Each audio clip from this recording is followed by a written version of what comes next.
ভাবিত, যদি সব সর্বভারতীয় পরীক্ষা, ভারতীয় সেনার পরীক্ষা বাংলা আর ইংরেজিতে হতো, ধরো আমরা চাই না এটা, কাউকে বঞ্চিত করা আমাদের কোনো লক্ষ্য না, কিন্তু ধরো একটু কল্পনা করার চেষ্টা করো যে ভারতীয় সেনার ভর্তি পরীক্ষা, বিএসএফ এর ভর্তি পরীক্ষা, এই রেল পুলিশের ভর্তি পরীক্ষা, এগুলো সব বাংলা আর ইংরেজিতে হতো। কে পেত? কে পেত? আমরা পেতাম? ওরা পেত না? তাতে কি এটা প্রমাণ হতো ওদের মেধা কম? প্রমাণ হতো না তো। আমি আমার মতো বানিয়ে নিয়েছি, তাই জন্য আউট হয়ে গেছে। ওরা ওদের মতো বানিয়ে নিয়েছে, আমরা আউট হয়ে গেছি। কিন্তু ওদের মতো ওরা যে জিনিসটা নিয়ে বানিয়ে নিয়েছে, যে ট্যাক্সের টাকা দিয়ে বানিয়ে নিয়েছে, সেটা অহিন্দি জাতিদের ট্যাক্স। যে মাটিতে বানিয়ে নিয়েছে, সেটা অহিন্দি জাতিদের রক্তে স্বাধীন করা রাষ্ট্র।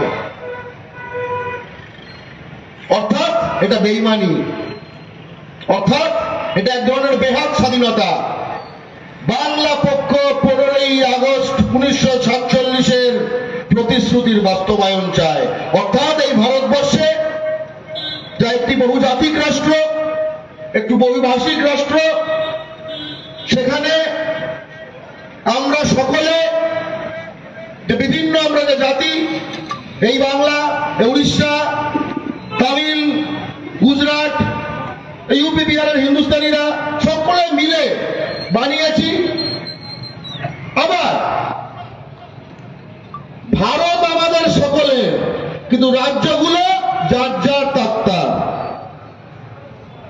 রাজ্যগুলো যার যার তার। এইটা আমি বললেই সঙ্গে সঙ্গে বলবে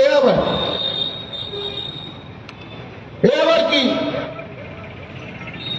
ভারতে যে কেউ যেখানে যেতে পারে, ভারতে যে কেউ যেখানে গিয়ে বসে যেতে পারে, ভারতে যে কেউ যেখানে গিয়ে জনপ্রতিনিধি হয়ে যেতে পারে, ভারতে যে কেউ সেখানে গিয়ে ভূমিপুত্রদের মাথা উঠে কাটতে পারে না। এটা শুধু এখানে সম্ভব, শুধু এখানে সম্ভব। বাংলার কোন ভূমিপুত্র পারবে ইউপিতে গিয়ে এমএলএ হয়ে যেতে? এটা সম্ভব? বাংলার কোন ভূমিপুত্র পারবে হরিয়ানায় গিয়ে মন্ত্রী হয়ে যেতে? সম্ভব? এখানে সম্ভব, ঢুকে এখানে সম্ভব। বাংলার কোন গ্রুপ গিয়ে অন্য রাজ্যে গিয়ে স্থানীয়দের ওখানে গিয়ে একটা মাফিয়া হয়ে গেল? সম্ভব? এখানে সম্ভব, আজ নয়। আমরা এখানে যারা রয়েছি, আমার বয়স 42, এবং আমার ভাইরা বোনেরা যারা রয়েছে, যার বয়স আমার থেকে কম, একটা কথা কিন্তু বলতে বাধ্য হয়েছি, কাকু অন্যভাবে নিও না।